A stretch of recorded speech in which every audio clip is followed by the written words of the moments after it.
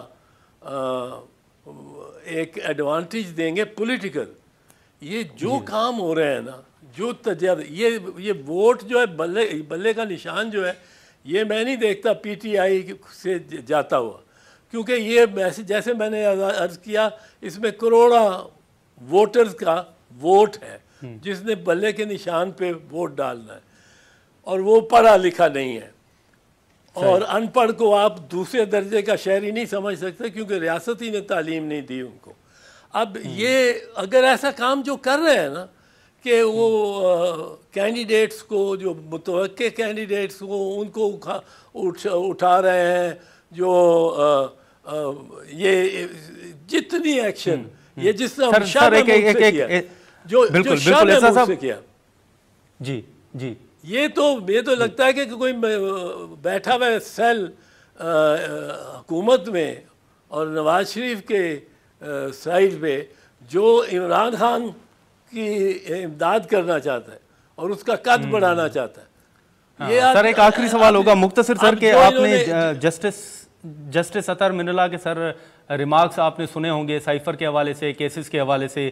آپ سمجھتے ہیں کہ جو سائفر کے حوالے سے اسٹے ہے وہ بھی فیصلہ آپ کے سامنے، آپ سمجھتے ہیں کہ انتخابات سے پہلے، یا آپ کو کتنا لگ رہا ہے کہ بانی پی ٹی آئی جو ہیں خان صاحب وہ انتخابات سے پہلے باہر آ جائیں گے، یا آپ کو لگتا ہے کہ نہیں انتخابات کے بعد لیکن فوری باہر آ سکتے ہیں؟ دیکھیں، اگر تو عدالتیں وہ کام کریں گی جو عامر فاروق صاحب چیف جسٹس اسلام آباد ہائی کورٹ کرتے ہیں، تو پھر تو وہ ان کو رکھیں گے. اپنا ہی کیس ہی ایڈجرن کر کے ڈیٹ نہ دینی، چیف جسٹس ہے، کون اس سے کہہ سکتا ہے کہ ڈیٹ دو، اور تاخیری عربے کر لیں، تو پھر اس کو بہت دیر لگے گی. ورنہ ان کیسز ایک کیس میں بھی کوئی جان نہیں ہے، ان کو آپ فیکچولی دیکھو. چل ٹھیک ہے اعتزاز صاحب، بہت شکریہ سر، آپ نکالا، بہت شکریہ. ناظرین، اعتزاز احسن صاحب کی گفتگو آپ نے سنی. یہاں پر ہم ایک شارٹ بریک لیں گے، اور بریک کے بعد تیمور سلیم جھگڑا صاحب جو ہیں وہ ہمیں جوائن کریں گے، اور پارٹی کے اندر جو معاملات چل رہے ہیں، خاص طور پر جو تحفظات کا اظہار کیا جا رہا ہے، اس معاملے پر ہم بات کریں گے.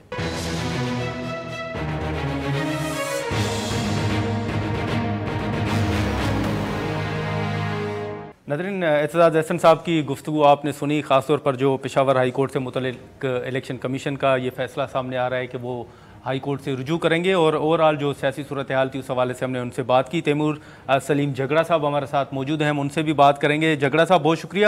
اس وقت اگر آپ دیکھیں تو جو تحریک انصاف کے تحفظات تھے، خاص طور پر اسلام آباد ہائی کورٹ کے حوالے سے کہ وہاں سے آپ کو انصاف نہیں مل رہا، لیکن آج جو بیرسٹر گور صاحب کو اجازت ملی ہے کہ وہ بانی پی ٹی آئی سے جیل میں ملاقات کر سکتے ہیں اور ان سے مشاورت کر سکتے ہیں، تو آپ سمجھتے ہیں کہ اب جو آپ کے تحفظات تھے ہائی کورٹ کے حوالے سے وہ ختم ہو رہے ہیں، یا معاملہ جو ہے وہ بہتری کی طرف اب جا رہا ہے؟ دیکھیں، آپ تھوڑی سی ناانصافی کر رہے ہیں. میرے خیال میں جو آج کے ڈیسیجنز ہیں یہ تو بالکل خوشائن ہے، لیکن آپ یہ نہیں دیکھ رہے جو سائیڈ میں ہو رہا ہے.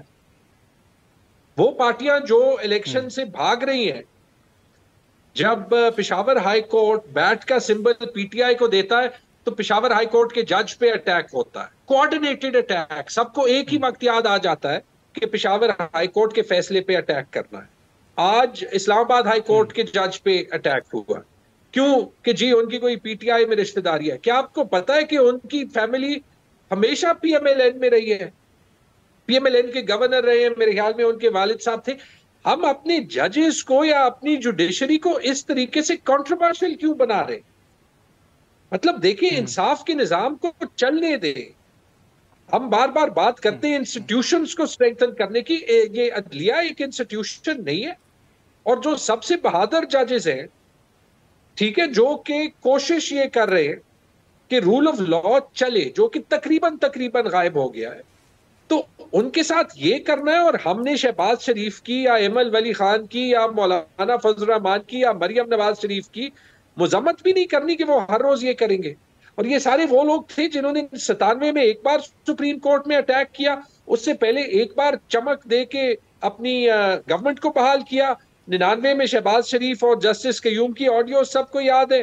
ابھی چند مہینے ہو گئے جب مولانا فضل الرحمان کے جتھے جو ہے وہ گئے تھے سپریم کورٹ پہ دوسرا اٹیک کرنے, اور ابھی 2-3 دن ہو گئے جب ایمل ولی خان نے لائف تھریٹ دی تھی پشاور ہائی کورٹ کے چیف جسٹس کو.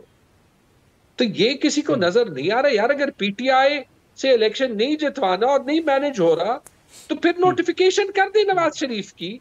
یہ جو لیکن جھگڑا صاحب یہی بات کل مولانا صاحب نے بھی کی ہے. مولانا فضل الرحمان کی اگر پریس کانفرنس آپ کی نظر سے گزری ہو تو مولانا صاحب نے بھی یہی کہا ہے کہ آپ کو جہاں سے انصاف مل رہا ہے, ان کے تو رشتہ دار جو ہیں وہ تحریک انصاف سے ہیں, وہ شاید انتخابات میں حصہ بھی لے رہے ہیں. تو آپ مولانا صاحب کی اس بات کی تصدیق یا تردید کریں گے سر؟ یار دیکھیں, میری کزن سمر بلور اے این پی کی سپوکس پرسن ہے, میرے کزن اقبال ظفر جھگڑا پی ایم ایل این کے سیکرٹری جنرل رہ چکے, میرے خالو انور سیف اللہ خان پیپلز پارٹی میں. اب کیا چاہتے ہیں ان رشتہ داریوں سے کوئی میری پی ٹی آئی کے ساتھ وابستگی کوئی کم ہو جاتی ہے؟ آپ کو پتہ ہے کہ پاکستان میں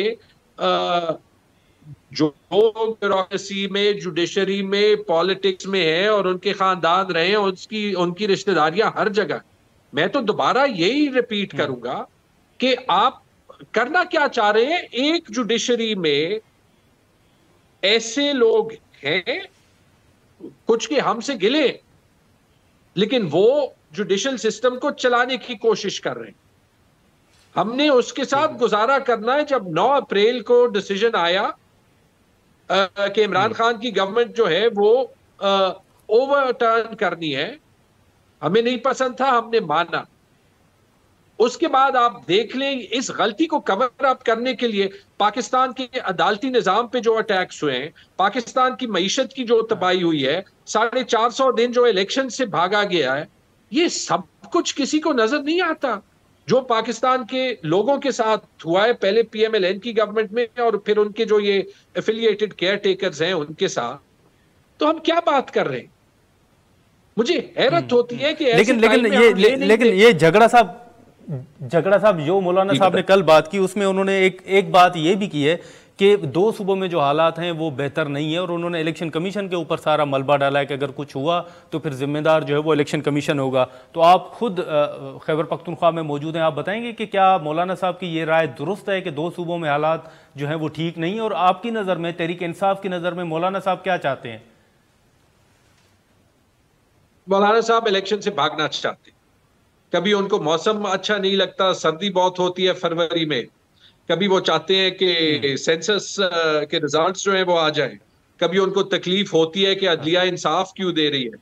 اور میں دوبارہ سے کہہ دوں, ہمیں 3 چیزیں چاہیے. ایک کہ الیکشن ہو, الیکشن کوئی پنجاب اور خیبر پختونخوا میں 350 دن پہلے ہونے چاہیے. دوسرے کہ الیکشن فری اینڈ فیئر ہو. اس پہ اگر آپ کو بھی یا کسی کو بھی کوئی سوال ہے یا اعتراض ہے کہ الیکشن فری اینڈ فیئر ہونے چاہیے تو بتا دیں, لیکن اگر نہیں ہے تو سب کو ایک جیسا موقع ملنا چاہیے. اور تیسری چیز, ہم عدالتوں سے کچھ نہیں مانگتے, یہ لفظ ریلیف بھی غلط ہے. ہم عدالتوں سے صرف انصاف مانگتے ہیں. انصاف ملے گا تو یہ ملک چلے گا. اگر ہم نے عدالت کو ریموٹ کنٹرول سے چلانا ہے تو آئی ایم سوری, لیکن نارتھ کوریا اور برما جیسے ممالک بھی ایسے نہیں چلتے. اور اگر مولانا صاحب, لیکن سر اس وقت ہم دیکھ رہے ہیں کہ آپ بلے کے نشان کا معاملہ جو ہے سر, وہ تو ہم دیکھ رہے ہیں کہ پی ٹی آئی جو ہے وہ قانونی جنگ جو ہے وہ تو لڑ رہی ہے, لیکن ساتھ ہی ساتھ اب الیکشن جو ہیں وہ 8 فروری کو ہونے ہیں, تقریباً کچھ ہی وقت جو ہے وہ رہ گیا ہے. تو تحریک انصاف سیاسی جوڑ توڑ کے حوالے سے کیا کر رہی ہے؟ کیا کسی جماعت کے ساتھ خیبر پختونخوا کے اندر یا کہیں کوئی رابطے ہو رہے ہیں, کوئی اتحاد ہوگا, سیٹ ایڈجسٹمنٹ ہوگی, کوئی مذاکرات, کوئی بات چیت چل رہی ہے کسی جماعت کے ساتھ؟ توڑ جو ہے وہ یہ لاڈلا لیگ اور ان کے ساتھی, یہ کیئر ٹیکر گورنمنٹ, جو کہ آپ نے دیکھا ہے کہ پنجاب میں کیا ہو رہا ہے. وہ تو لگتا ہے کہ جو پولیس کبھی نامینیشن پیپرز جمع ہونے نہیں دیتی, ایسے حملے کر رہی ہوتی ہے جیسے کہ کوئی ہندوستانی پنجاب سے پولیس آئی ہے اور ان کو پاکستانیوں سے نفرت ہے. کبھی جو ہے وہ ابھی لوگوں کے پروپوزرز اور سیکنڈرز کو غائب کر دیتی ہے. ابھی شاہ محمود قریشی صاحب کے میرے خیال میں پولیٹیکل سیکرٹری جو ہے وہ ان کے حلقے سے غائب ہوئے. پورے پنجاب میں یہ سلسلہ چل رہا ہے. تو یہ کس ٹائپ کا الیکشن ہے؟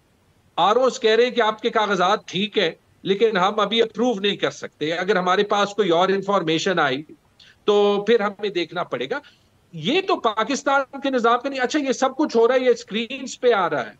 ٹھیک چلے مجھے آپ ٹھیک ہے تیمور جھگڑا صاحب بہت شکریہ سر, آپ نے ٹائم نکالا. ناظرین تیمور سلیم جھگڑا صاحب کی گفتگو آپ نے سنی. یہاں پر ہم ایک شارٹ بریک لیں گے اور بریک کے بعد مرتضی عواب صاحب جو ہیں وہ ہمارے ساتھ ہوں گے.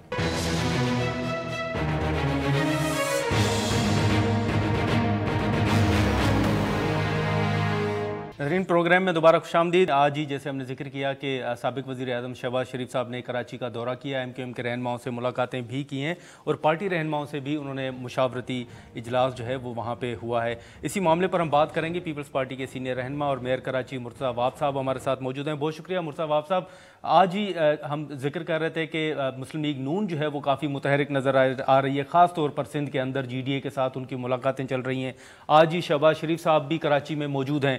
آپ کو کیا لگتا ہے ان کا دورہ, ایم کیو ایم سے ملاقاتیں, جی ڈی اے کے ساتھ مسلسل رابطے, یہ پیپلز پارٹی کے لیے کتنی پریشان کن یہ رابطے ہو سکتے ہیں؟ اپنے منشور کے مطابق اپنے ووٹرز سے رجوع کرے, بٹ بدقسمتی کے ساتھ جب الیکشن ہو جاتا ہے یہ لوگ منہ اٹھا کر دیکھتے نہیں ہیں. اور پچھلے سالوں میں آپ نے دیکھا کہ سندھ کی عوام جو ہے وہ آہستہ آہستہ کچھ پاکٹس میں جہاں پر پاکستان پیپلز پارٹی کے مخالف ووٹ تھے وہاں سے بھی پیپلز پارٹی کامیاب ہونا شروع ہوئی.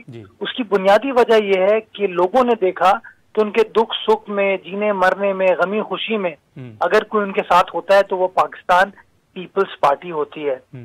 نتیجہ یہ ہوا کہ جو جی ڈی اے ایک زمانے میں ایک بڑی ان کی پاور ہوتی تھی صوبہ سندھ کے اندر, وہ پاور ان کی نہیں رہی.